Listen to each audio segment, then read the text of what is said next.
This is Seth Whitehouse with UT Extension Scott County. Today is May 8th, 2020, and I'd like to provide you all with a few updates and hot topics that have been circulating in our region. And that first one would be frost protection. We're coming up on a pretty late frost, about 28 degrees tonight, and want to help to provide some tips on how to protect those crops that may have been planted a little too early. And that first one is, if you all are using container gardening, go ahead and bring those plants inside, either in a garage or in your home, to help prevent them from getting below that 32-degree threshold. That second tip I would also provide is, go ahead and irrigate before the frost events. So, it's really important that you have a moist soil that can provide more heat and conduct that heat to the soil's surface. And it's estimated that it will actually increase that temperature by 5 degrees higher than if a dry soil was provided at that frost event. And the third tip I'd like to show here is, if you are available to get the materials for this, go ahead and cover your plants. That can provide up to 2 to 5 degrees temperature protection as well. So there are multiple types of materials that can be used to cover plants. Woven fabrics are shown to be a little bit better insulators than plastics or other paper material.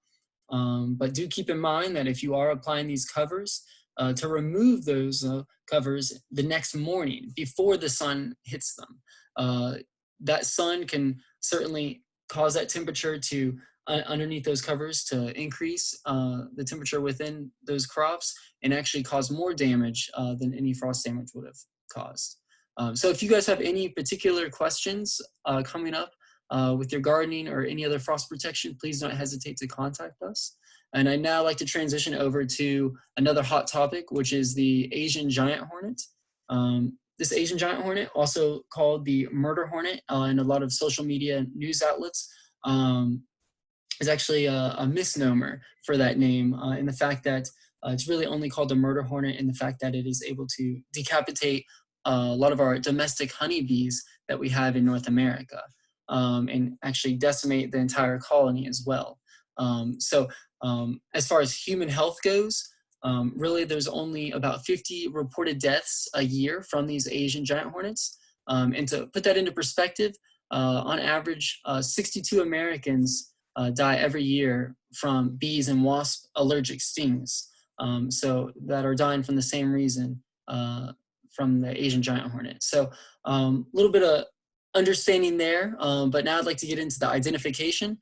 So currently, there have only been a few sightings of these hornets in the Pacific Northwest in Washington state. There have been 0 sightings in the eastern North America region, or in Tennessee for that matter. But there are ways to identify it if you do think that you might come across one of these hornets. And the first one is, its size. It's the largest hornet that we have in the world. It's usually 1.5 to 2 inches in length. They have very large, orangish, yellowish heads with very prominent eyes that you can see there. And their abdomen here on the right is black and yellow striped abdomen, very evenly striped there.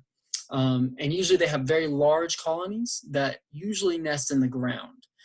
So that is a little bit different if you see other hornets that might be nesting somewhere else. So now I'm going to transition and show you all a few of the specimens that we have here. And that first one is the European hornet. The European hornet is the most common East Tennessee wasp that we've had reported that looks very similar to the Asian giant hornet. But there are a few ways to identify this. And that first one is, if you look at its abdomen here, you can actually see it is not striped like the Asian giant hornet. It actually has a black teardrop going down its abdomen there. So that's another easy identification as well with these hornets.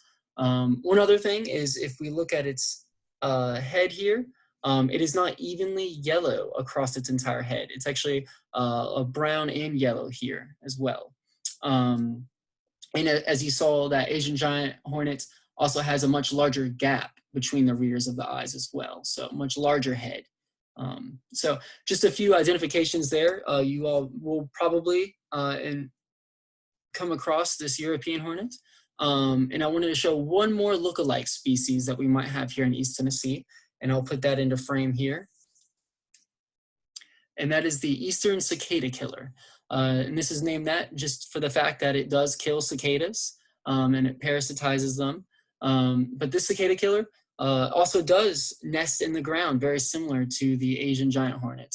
However, cicada killers are known to be solitary, which means the female will actually build their own nest, unlike the Asian giant hornet. So do keep a lookout on these as well. These can get up to about an inch and a half.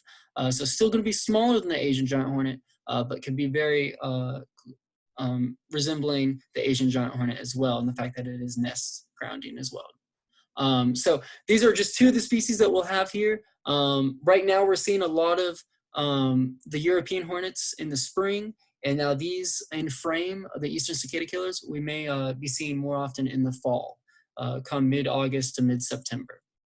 So hopefully that sheds some light on a lot of the murder hornet talks that have been going around.